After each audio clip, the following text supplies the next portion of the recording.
I recently saw The Flash as well as Across the Spider-Verse, then I saw the Spider-Verse 2 more times because it's really good. I found myself burnt out on a lot of superhero films like many other people because it's become clear that they will not end even when the studios have no more good ideas left. We're currently at the point beyond the peak. Endgame was the climax, and now people are moving on. The studios don't want to, so they're continuing to put out products that don't get seen. One aspect of this that I've seen a lot of people discuss is the in-your-face advertising that comes with after-credit scenes and the inevitable cameos that pervade them, as one example of the corporate soullessness that you can find in them. Historically, cameos are just casting choices or writing choices made to get a laugh from the audience. They're not exactly pivotal. They can be more than this, they can be less than this. There's a lot of differences between Across the Spider-Verse and The Flash. Quality is one of them. The Flash is poorly written, poorly acted, the directing is flavorless, and the CGI looks terrible. Across the Spider-Verse, however, has gone beyond its original film, the film that elevated the entire animated medium to begin with. It's beautifully written, features fantastic voice acting, and it looks tremendous. As they are both multiverse films, they're legally required to include a minimum number of cameos, but the ones you'll find in the Spider-Verse are very different to the ones you'll see in The Flash, and they're pretty emblematic of each film's overall quality and values. Spoilers, by the way. In Across the Spider-Verse, we have what I'll call the cameo singularity. This is probably the largest amount of cameos we'll ever see in one scene.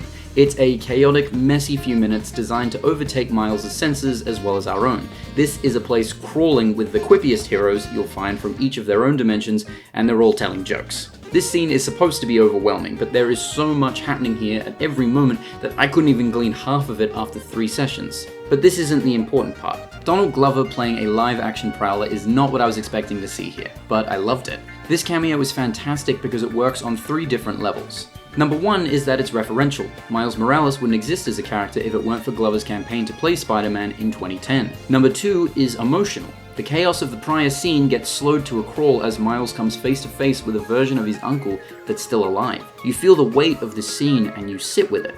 It helps divert us away from the insanity of the Spider Society and reframe our focus on Miles, which is all the more relevant for the scene to come.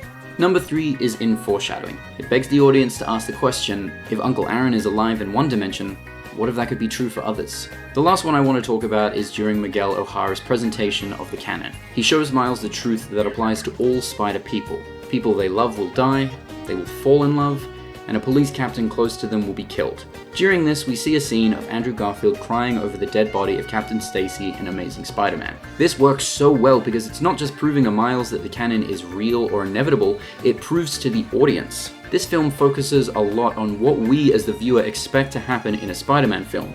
We root for Miles as he tries to break away from it while also understanding that he will most likely lose, as we've seen time and time again. That just makes us root for him all the more. For Miles, this brings him back to his own father who has just become a police captain. It gives him a new goal. He very quickly moves on from caring at all about the Spider Society and begins to plan his escape. Both of these cameos elevate the film's storytelling as well as its themes. They hone in on what Miles cares about and puts them at odds with what we as an audience have come to expect. If he really manages to save his father in the 3rd film, a lot of people will be over the moon. Some people will be outraged. You got that? Good. Alright, let's move on. Brace yourselves. DC's The Flash features many cameos from many different actors. Ben Affleck is in it. Gal Gadot is here. Michael Shannon. Michael Keaton does not count as a cameo. He's very important. He's just not used or directed very well. Then there's Sasha Calle as Supergirl, who despite this movie's intentions actually gives a great performance and easily steals the show every moment she's on screen. Ezra Miller is also in this. They are very bad in it. I say they because they're non-binary and also because there's 2 of them, so you get to enjoy twice as much hammy acting. They're also still getting charged for all. At the climax of this film, we peer through the looking glass and into a range of alternate DC universes as they begin to collide with one another while the Flash tries to rewrite history. We see a few Flash, a few Superman, Supergirl. What makes these appearances notable is that they're poorly rendered CGI bodies of dead actors. George Reeves, who played Superman many decades ago, appears briefly.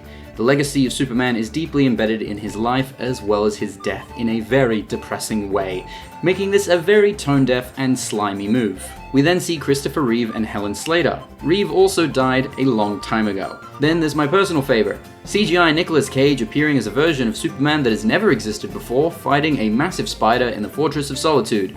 If you didn't know, because why would you, this is a reference to the fact that Cage almost played Superman once in the 1800s. I can't imagine most people got this. These cobbled together appearances are very symbolic of the way in which art drives some films while money drives others.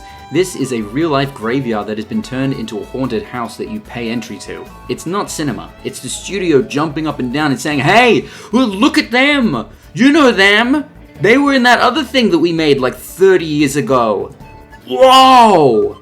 Whoa!" Where's all my money? Donald Glover and Andrew Garfield showing up are important to the story here. Their appearance makes an impact on the other characters as well as us.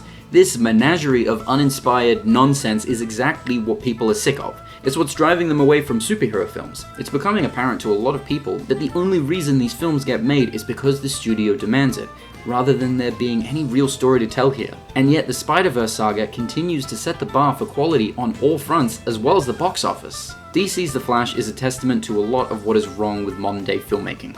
Actors being above the law, money driving artistry, references and one-liners replacing genuine story beats, and an over-reliance on what already exists to prop up what has been put together. On the flip side, Across the Spider-Verse doesn't need to say much. It's artistic, vibrant, original, and groundbreaking.